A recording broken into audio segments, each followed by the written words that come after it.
নমস্কার, আজ আমি আপনাদের জন্য মাশরুম ফ্রাইড রাইসের রেসিপি নিয়ে হাজির হয়ে গেছি।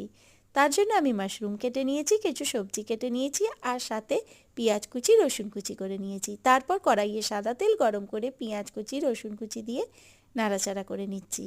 এবার এর মধ্যে কেটে রাখা সবজিগুলো দিয়ে আবারও নাড়াচাড়া করে নেব। এবার এর মধ্যে দিয়ে দেবো মাশরুম কিন্তু কাটার পর খুব ভালোভাবে ধুয়ে নিয়েছি। এবার স্বাদমতো নুন আর গোলমরিচ গুঁড়ো দিয়ে ভালোভাবে মিক্স করে নিচ্ছি।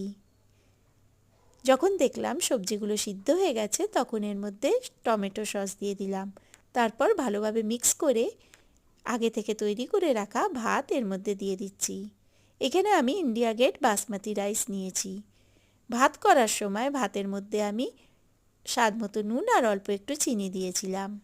ভালোভাবে মিক্স করে উপর থেকে জায়ফল গুঁড়ো দিয়ে ভালোভাবে মিক্স করলেই মাশরুম ফ্রাইড রাইস রেডি। আপনাদের যদি রেসিপি ভালো লাগে তাহলে অবশ্যই লাইক, কমেন্ট, শেয়ার করে দেবেন।